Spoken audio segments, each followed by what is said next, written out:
I got tickets to go. And so I got to go to, and it's like, this is like the Thursday, Friday rounds where I'm like, oh, wait, I get to go hang out at some golf course for the day and, watch that as opposed to working. Yeah, I'll get involved in this. So I got more involved.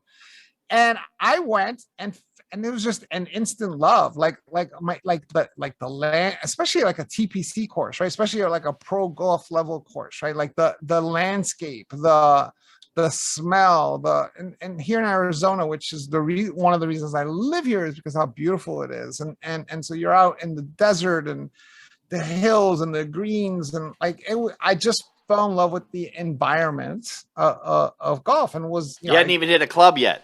I had not touched the club, no, and so fell in love with the idea of it.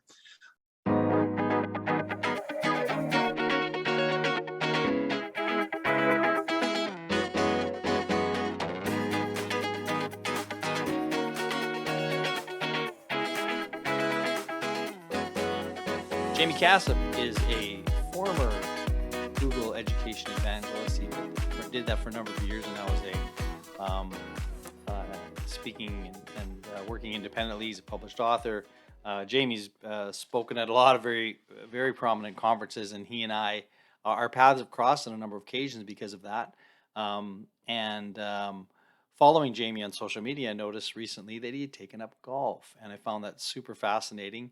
Jaime talks a lot about, in our interview, about how growing up in Hell's Kitchen and being a person of color isn't exactly the easiest route to the game, but he found it, and he's finding a lot of joy and a lot of learning that's coming from the game, and trying to introduce his daughter to the game as well. So Jaime and I have a really, I think, a fascinating conversation.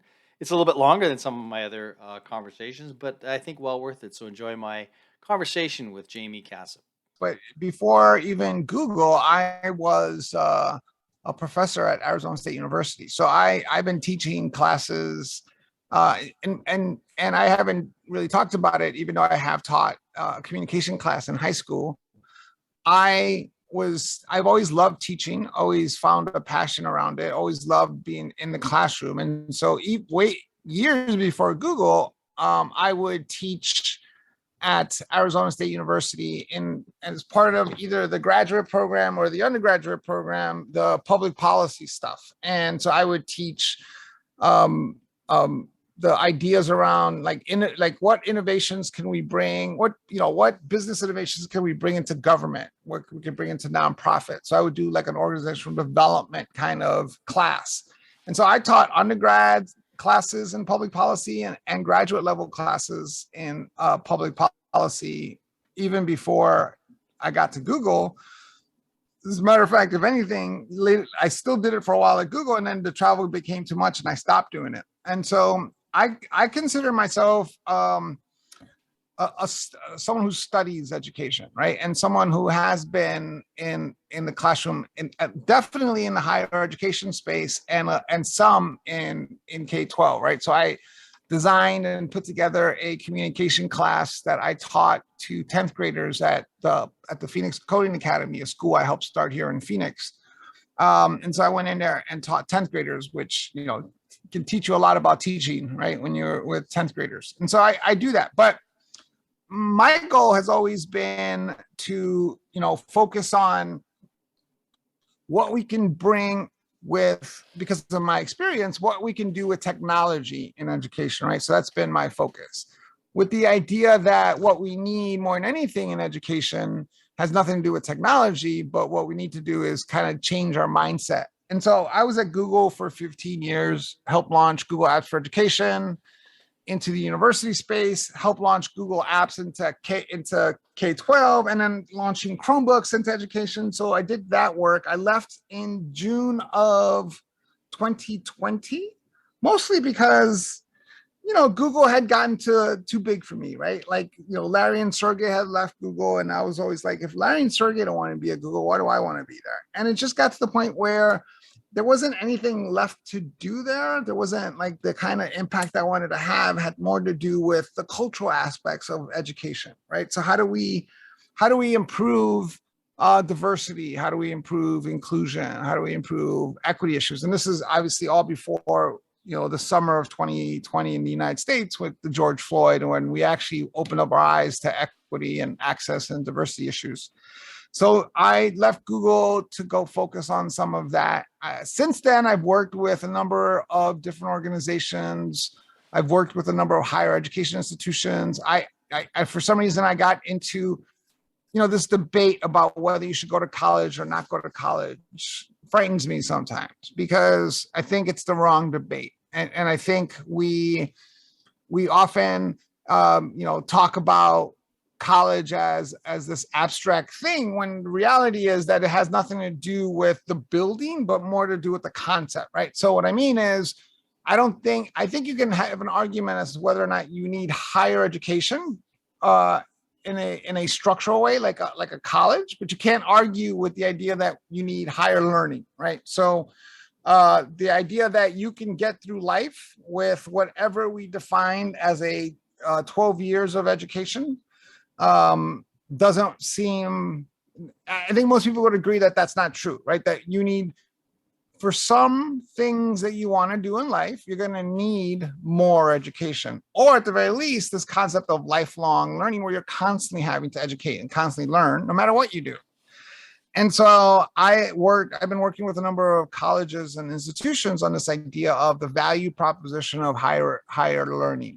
And most universities are spending their time defending the old world as opposed to proposing a new one, right? And so, for example, I'm working with one university who has moved from, like, oh, everyone should go to college, you need a college degree, to figuring out what their value proposition is and how can they talk about it and how can they bring it to students. And so higher education institutions, higher learning institutions are about being able to help students curate information and make sense of it. Higher learning institutions are about creating environments where students can practice the most critical skills that they need, right? The human skills, right? So if I was a higher education institution, the promise I'd make students is, come here.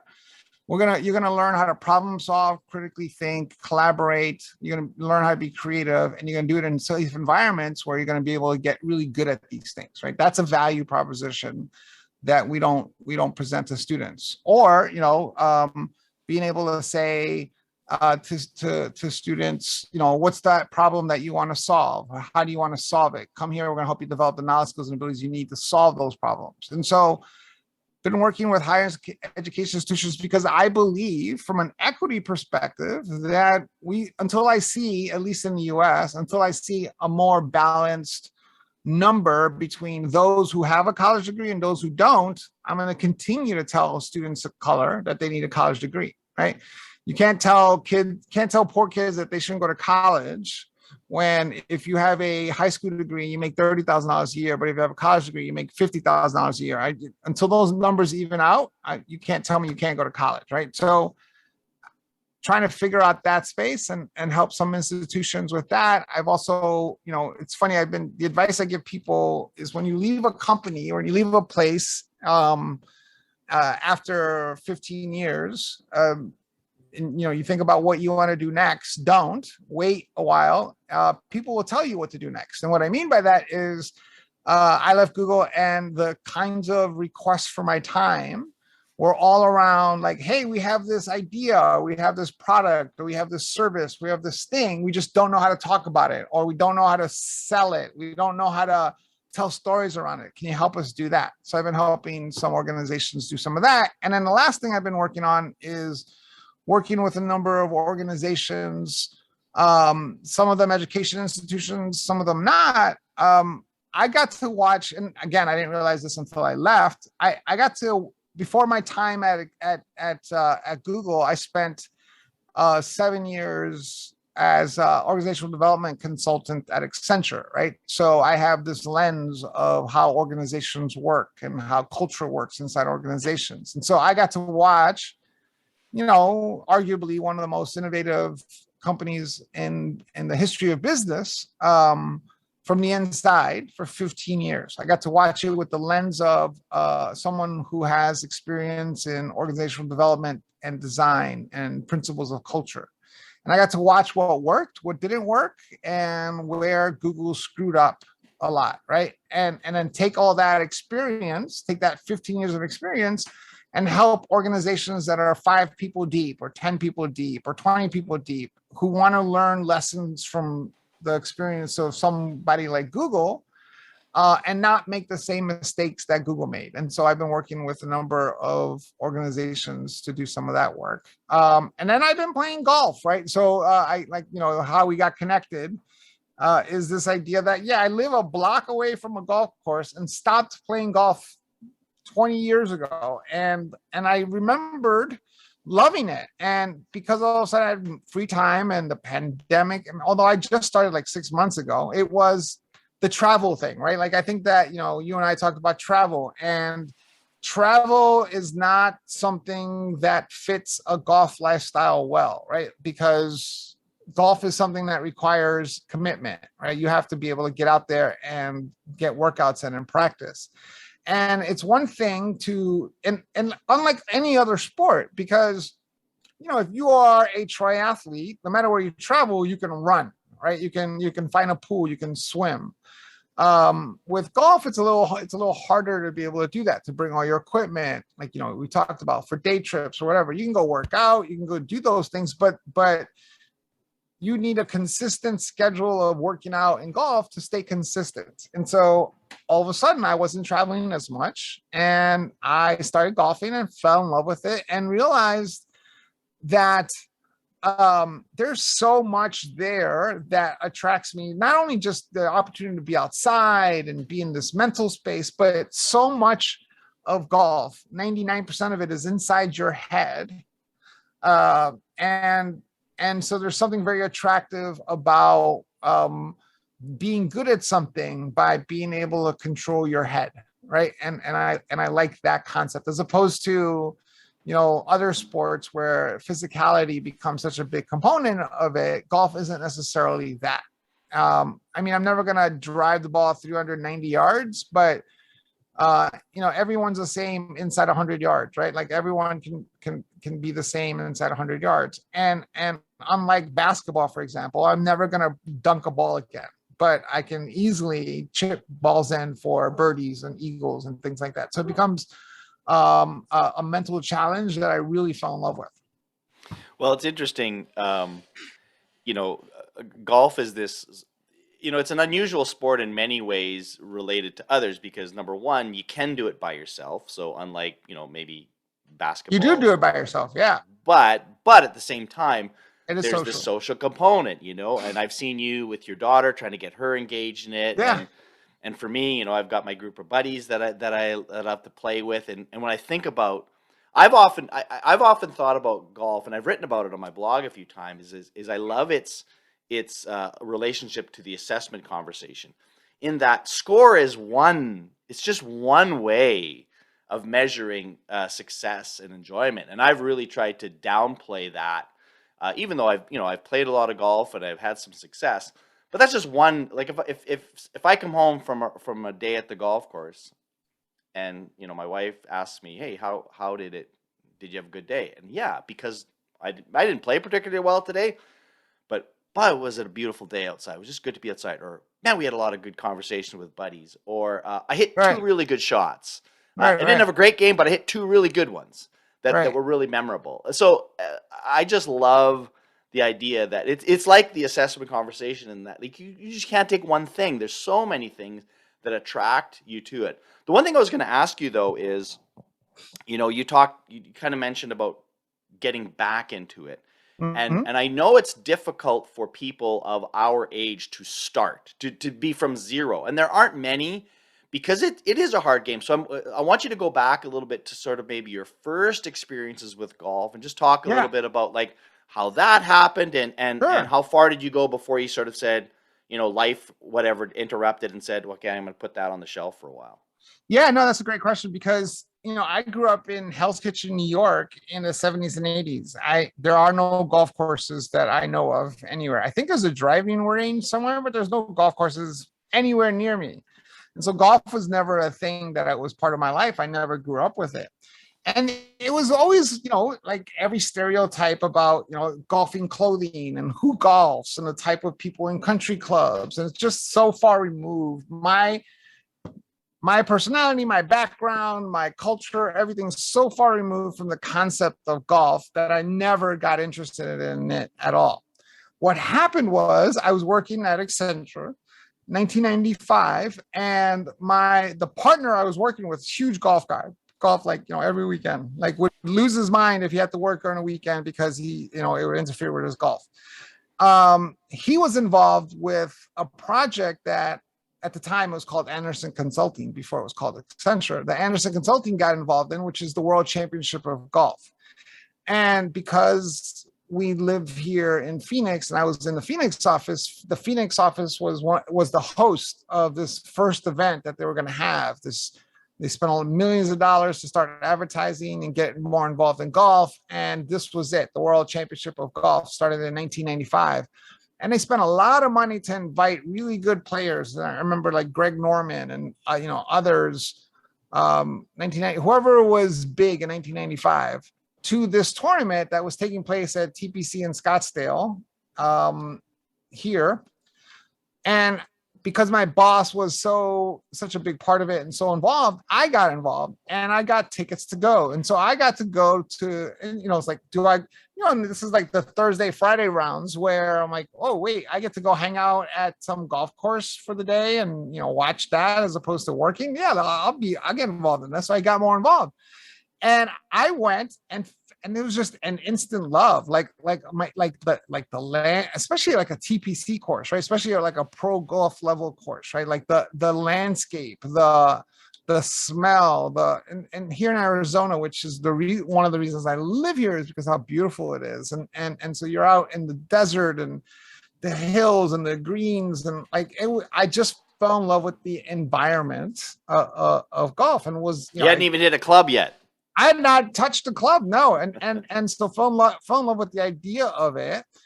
And then a couple months later, went out and I don't know if I bought a set, got a used set. I don't remember how I even ended up with a set in my hands. I started playing, but this is before the YouTube days, right? So there's no YouTube. You literally your buddies, your friends, the people who play golf are the ones who taught you how to play, right? And that's never a good idea. Or you'd go and watch people at the driving range and you would do what they do. Or you would, eventually end up, you go to Blockbuster and get like the Greg Norman, either you get the Greg Norman's 9-minute abs or the, how to hit a driver videos, right? So you'd get those videos and go home and watch them. That's how I learned how to play. And then started playing more regularly and got pretty good at it. Like at one point, I think, and I got, again, with no lessons, no study, no nothing. I was in the 85 to 90 range most. And I think a lot of it has to do with when you go to the same golf course, over and over again, your local course, you get good at that course because you know where everything is. And so you get comfortable with that. So on those courses, I got pretty good. And then, life changed. I ended up getting a job. I left Anderson Consult or Accenture at the time, went to Charles Schwab for a couple of years. And that's really when my travel started picking up again. And then, I found myself single, a single dad with 2 kids, traveling, work, and golf just kind of faded away. I stopped playing because, again, of the commitment that it takes. And so the challenge of trying to constantly play became an issue. And I think I talked about this in the post that connected us on Instagram and Facebook. There was like this societal expectation that I'm not supposed to play golf. And it wasn't a bad thing. This isn't like an equity or diversity thing. It was you play golf, and I was still playing basketball and I was still good. I was a good basketball player. I was captain of my high school basketball team. I love playing. I played with the guys at ASU, the starting players at ASU. So I was good. I was a good basketball player. And, into my 30s, I was a good basketball player. And so that's what I was supposed to play because that's how I grew up. So I went and did that. and so that's kind of where it got to the point where I literally I've lived for 6 years next to a golf course, and haven't haven't played until like 5 months ago when I played for the first time on this golf course. Um, that's how disconnected I became from golf, and then picked it back up when I realized it's one of those calls like, hey, we're doing a tournament. Would love for your, do you want to come out and participate? We need a four. Sure, I'll do it. And then you go out to the driving range like 2 days before to remember everything. And then I signed up and I started playing again. I'm like, I like this. And I said to myself, I want to be good at this because I stopped playing basketball. I broke my ankle in two places and I stopped playing years ago. And so there wasn't anything competitive, no sport that I could play. And so I picked golf back up. Oh, I don't have it with me. I have a friend, his name is David Leibowitz. And I even made custom Pro V1 balls. I made a 12 pack, I don't know what they're called, a box of golf balls. I customized them with the phrase, 2022 goal, kick Lebo's ass, right? Like that's my friend. That's my goal is to beat him because I missed the competitive angle of sports. And so that became a thing. And I took my first lesson with being a left-handed golfer. Either I was looking for a left-handed golf instructor or someone who could, is left-handed but played right-handed. And I found that guy. I've been taking lessons. I took one lesson with him. We haven't been able to set up the next one, but that was recent. And just to show you how little I knew about the concept of golf and everything that's involved, he showed me like a divot, right? He's like, he showed me a divot. And he goes, "Where was the ball in this divot?" And literally 54 years old, I said, as if it was a fact that the sun, that the earth spins around the sun. Oh, the ball is right in the middle of that divot. I literally was, 54 years old when I realized that, no, that's not where the divot is, that the divot is after the ball. So that's how bad my golfing knowledge was. And I've gotten better since, to the point where last week I played around, still got a 97, right? And the only way I keep score, I don't keep score. My watch keeps score. The technology is amazing in golf now, right? So like I have my watch and I have a viewfinder. I have a rangefinder, and so my watch keeps score because I have sensors on my clubs. I got a 97, but in that round I got 3 birdies and 3 pars, right, which was huge. To the point where the guy a friend that I was playing with, was like, I didn't want to. It was like there was like 5 or 6 holes where it was a par, bogey, birdie, par, birdie, par, birdie, right? And he's like, I didn't want to. It's like I was like watching. He's like, I thought I was like watching one like a pitcher throw a perfect game. I didn't want to say anything because it was amazing to watch. And it was like I had this little like 5 or 6 hole streak where like I could play golf like really well. And I'm like, yes, that's what I want. And so I'm trying to get to that on a consistent basis. Well, it's interesting when we think about entry points and what is, although you and I would have a lot of differences. Obviously you growing up inner city New York as a person of color, Mm-hmm. me as a white guy in Canada and rural Canada, like very, very different backgrounds. However, what was the same in the 70s is that golf was still a nerdy sport, even for Yeah. me.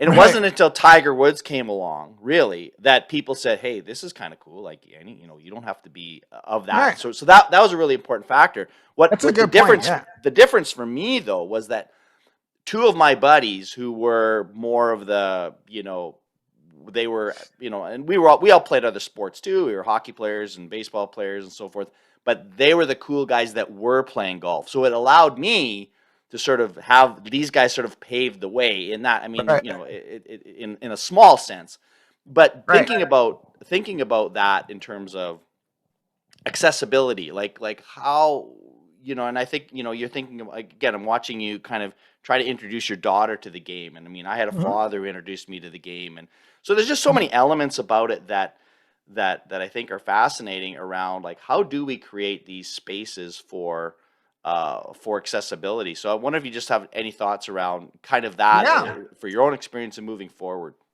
Yeah, no, and I think this is a huge topic because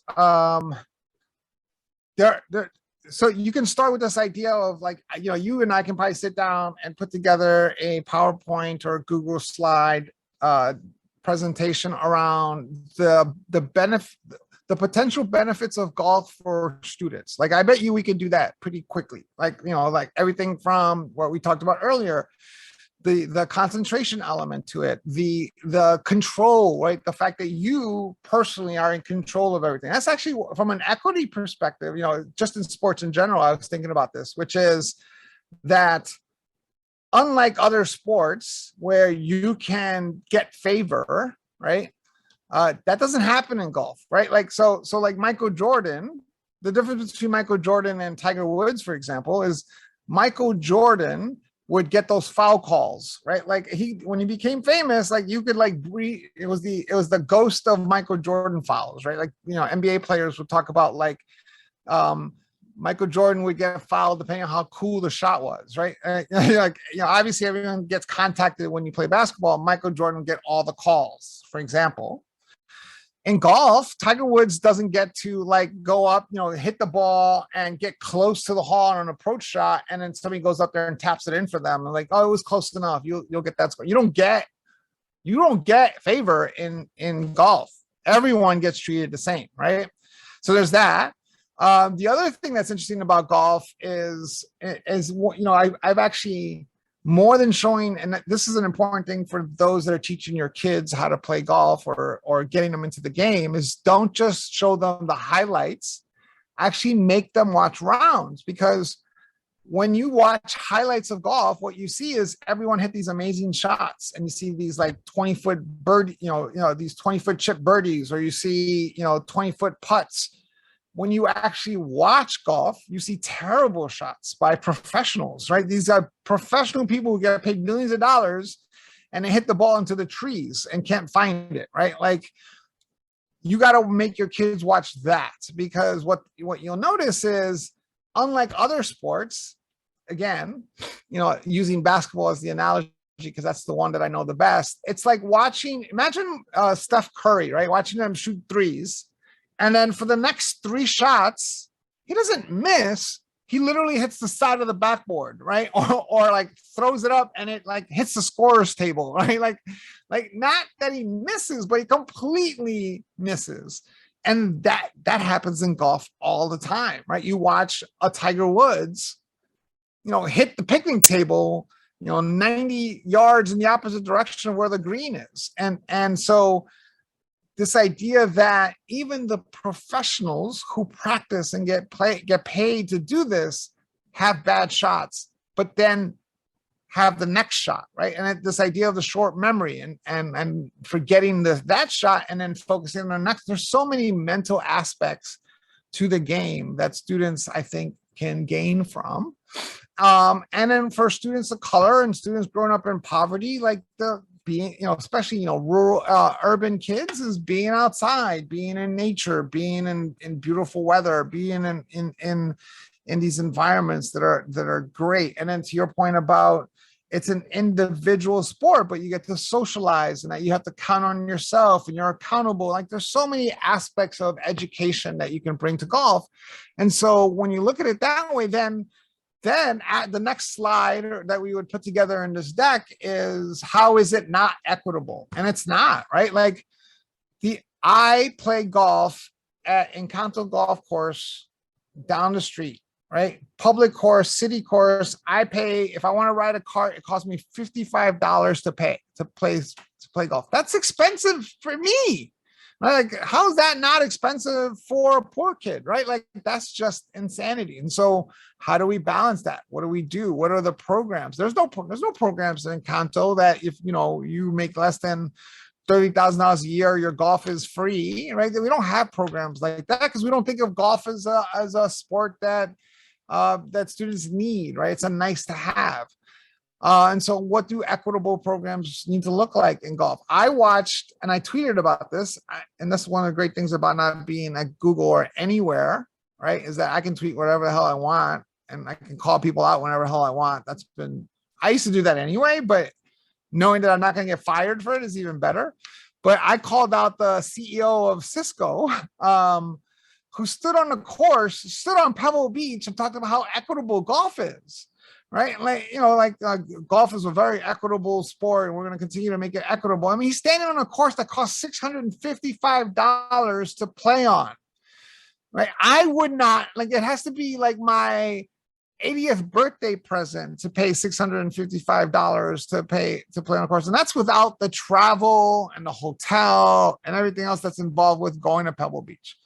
So how do we make golf more equitable considering the benefits? And I think, the question that most people would have is, well, why do we need to make it equitable? And I think that's where I want to spend some time focusing on at some point, which is how do we start listing out the benefits of golf? Like what are the benefits of golf that we can bring young people of color or poor kids, white or black or brown, the benefits of a sport like golf and what you can get out of it. And not to mention, that's just course cost, right? That doesn't, the clubs, the equipment, the ball, it's just a very expensive sport to play, like skiing kind of. And what happens when sports are expensive, they tend to be, very white. And to your point about Tiger Woods, great. Tiger Woods, might have broken the color barrier to golf, but didn't break down the cost of it. So we still need to do that work. Yeah, and I mean, I think when I think back to my school experience, and you think about the phys ed classes of the 70s were again geared to athletes and so forth, and then there began to get a shift that says, well, it's not just about playing sports; it's about developing physical skills. And one of the things that I always thought about is yeah, great, play basketball, play football, but those sports, when you hit a certain age, that's it, it's over. You can't play them anymore. Right. And one of the great benefits of golf. My dad is 90 years old, and in fact, on his 90th birthday, he bought new clubs. To which I said, if I'm 90 and I'm buying new clubs, I've done something right, right? Like that's a very optimistic person. I like that. Exactly. Like, I don't even buy green bananas, at this point, right? So, and I mean, so I mean, as one benefit of this is something that you can carry with you to the lifetime. And I think what you described earlier, which is really fascinating about why you're so interested in the sport, is because, man, it challenges me. And again, not everybody has that same mentality, because there's different reasons why you play a sport. Mm-hmm. But I think the Jack Nicklaus talks about there's three things that make golf difficult. It's expensive, it takes a lot of time, and it's really hard. Those are the three things, right? So how do you sort of minimize those barriers? And I think too, getting out of the mindset of you don't have to play 18 holes, you can play a couple of holes. And I mean, land is expensive, but it's also the idea that the golfing world realizes that the sustainability of their game in the future is going to require more people to play, and there just aren't. You can't just rely on rich fat cats that are playing it. And there's something when you watch young kids out there with their parents or their grandparents, it's really a beautiful thing, right? And I mean, there's just something we're outside together, we're just enjoying one another's company. Right. And well, that's a huge benefit. And I don't know if your kids play, but that was I'm teaching my daughter, who obviously I'm not going to force her to do anything, but I'm teaching her because she's interested in it. By the way, I should also mention this, because this is part of it as well, which is I was diagnosed this year with severe ADHD. And anyone who knows me for more than 5 minutes is like, duh, right? No one's been shocked by that news. Yet I knew nothing about ADHD in what it really is and what it really does to you. Everything here's an education example is that, and I've never talked about this publicly because I was always embarrassed, but I would fall asleep in classes all the time. I remember third grade, second grade, falling asleep in class. And I just always thought that I was sleep deprived. I always thought that, it was lack of sleep or not sleeping enough, whatever. And I would fall asleep in meetings. Like I would fall asleep on conference calls or or whatever. And I just thought, and then I realized through all the research that I did once I was diagnosed, and by what I mean by severe is there's like 5 or 6 different like official medical assessments. And there's one in particular that I remember, which is, here are 21 things, right? If your patient shows consistent signs of 8 or more of these, this is the classification. I in mine for that particular assessment, I had 21 out of 21 things, right? Like 21 of those things were mine. So that's the severeness of it. But I realized through the research is that no, it's you sitting still in the classroom listening to someone talk, your brain shuts down, and so you start shutting down. So that's actually what's happening. I didn't know that, and then I started. I've been taking medication for it, and I was in a church for my wife's grandfather's funeral. And it was the first time I had since the diagnosis where I was sitting still listening to someone, and I'm like, oh my God, I'm paying attention. Like that's what they talk like the joke after getting the diagnosis and then taking medication is like, oh my God, people are a lot dumber than I thought they were, because now I'm paying attention in these meetings and in these conference calls and in church, right? Like I'm like listening and it's not making any sense to me. So I think, and my daughter is also has ADHD, and I can see, as a matter of fact, this morning she was worried about an assignment that was due today. She's in first grade. She's in a Montessori school. An assignment that's due today, in-class assignment. She's worried that she hasn't finished it and it's due today. This is all in class. And I'm like, why didn't you finish it? And she said, because I was working on other things, right? I'm like, that's such an ADHD answer, right? And so I got diagnosed with that. My daughter has it. And golf is an amazing sport to help you tackle some of those issues. The focus, the hyper focusedness of golf, the idea of like being able to create stats and follow patterns, especially now with all the technology you have. So we both have it. We both have been using golf as a way to connect around this topic. And selfishly, I want to be able to travel with her and take golf clubs and travel around the world and go golfing, right? Like that's a great thing. To your point, like to be able to play for the next 30 years with her and go out and golf with her. My oldest daughter now wants to learn how to play because she wants to do the same thing. And so it is a great way to connect with young people, whether they're your kids or your grandkids or your, nieces and nephews.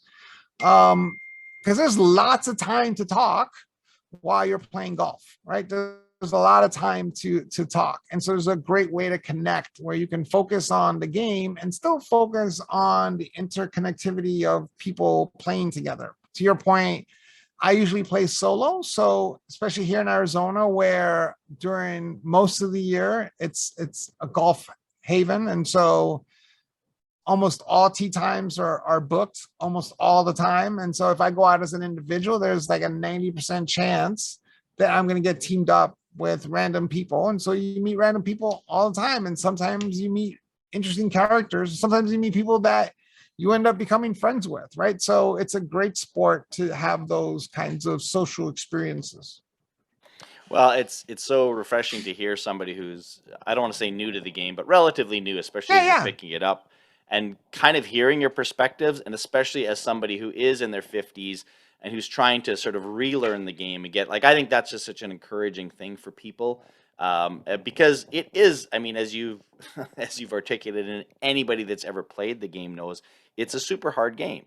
Yes. And so which just continues to make me curious. How do we make it easier and better for people's moving forward? Because I think there's so much potential. So thanks so much for the conversation. I just want to make sure I give you a last chance to sort of connect, because you did a nice job too of connecting.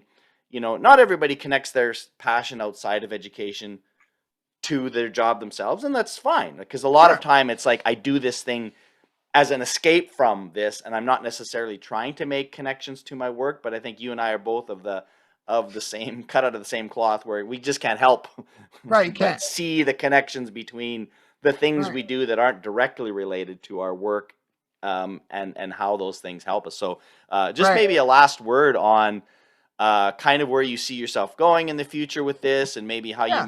how you might kind of continue to bridge your experiences on the golf course with other work that you do. Yeah, no, so a couple of quick things about that. Number one is in that post that I posted, I talked about my other passion and love, which is photography. And so here's a way to tie two things together for me, right? Where I can tie photography and golf together. And tying it to the work that you do, at the very minimum, at the very, very least, if it's not tied directly to your work, it's tied to your mental self-being. And what I mean by that is today is a day where I looked at my calendar, looked at my schedule, and I went and put in an hour to go to the driving range, right? To be able to walk, to walk down or drive down for an hour and go to the driving range. And it's my workout for the day. And it's important to be able to stop work and go do that. And for me, I can go to a smelly gym somewhere, right? And in the basement and work out and lift weights.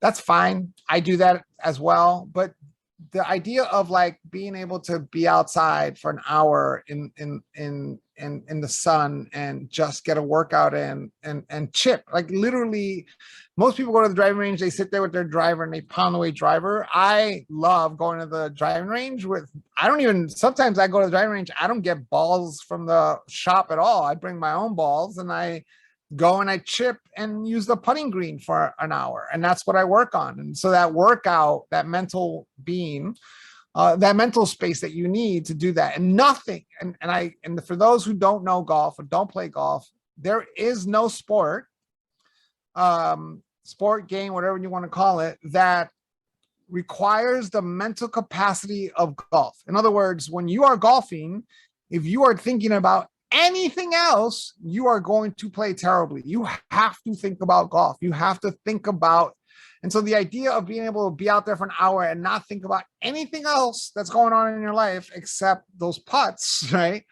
That's a value to your work, period, right? And then the last thing about this is that, and I'm sure you do this too, is I'm a learner. I love to learn, and I love learning. So the three big things, photography, I'm always learning. I'm dog training. My dog Luna and I are constantly training, and I'm always teaching her tricks. She's playing with frisbees, where I'm teaching her how to be off leash. And now golf, like the idea that I have these things that I can constantly learn from is cool. And one of the things that I'm learning, and I don't know how deep you get into this stuff, is that the new way of thinking about golf does not require what we used to think of in the past, right? Where a lot of people played with their hands and their arms, right? And what we're discovering and what is the new effortless swinging, being able to like literally swing with your body, right? Like how you swing with your core. And if you can learn how to do that, you can play golf for years, because all you're doing is you're using your body. Your strength isn't coming from your bat, right? You're not your 25-year-old batter standing in a batter box, trying to hit a home run with the strength in your arms and your hands. In golf, that used to be the case. That's how lots of people play. But the reality is that if you use your core, if you're using your body, then it becomes very effortless. And so you can play golf once you get out of the soreness of developing the skills. You can play golf pretty effortlessly way into your 70s, 80s, and 90s. And so that's what I'm excited about. Well, that's awesome, and again, you got me excited again, continuing to, because I said I haven't been able to play golf for Yeah, no, let's month. come out. When are you coming out to Phoenix? I don't know. I gotta make a golf plan. capital of the world is here. I know. I've played a lot of courses in the area, and actually gone down to Tucson a few times and sort of played out there a bit too. But yeah, and again, that's just another aspect of it. You talked about the photography, all the places that you see in the different courses. I'm a big golf architect nerd, so I kind of study like how bunkers are placed and so forth. And again, I know lots of people that are listening to this, they don't care about golf, and I didn't want them necessarily to listen to this conversation to be completely. Although if it convinces them to maybe pick up a club and try it, that would be fantastic. But more, I just wanted them to hear, your story around, how you sort of, and I love the sort of I used to, but dropped it, but now I'm back. I think that's there's so many great lessons there. So Yeah, absolutely. we gotta figure out how to make this work sometime. So. Sure. And I love playing here in the summer, and talk about equity, access, and price here. In the summer, there's nobody on the course, so I in the summer I can go out there and play 5 rounds by myself with 5 different golf. I will literally bring 5 different golf balls and play 5 rounds by myself because there's nobody out there. And number 2 is you play these courses that are like $500 for like $30, because there's no one playing. Yeah. So there's lots of opportunity to play golf here, especially in the summer because it's so hot. And I actually like playing in the heat. Yeah, well, I've become adjusted to it, but I play in all kinds. I've got used to playing in the cold here, so sure, yeah. No, and one day I want to come out and play out there because I love the idea of playing in non-desert courses as well, because I haven't had that experience at all. Have to do that. All right, Jamie, thank you for your time, my friend. This is great. Good luck. Talking to you. All right, you bet. see ya. All right, bye.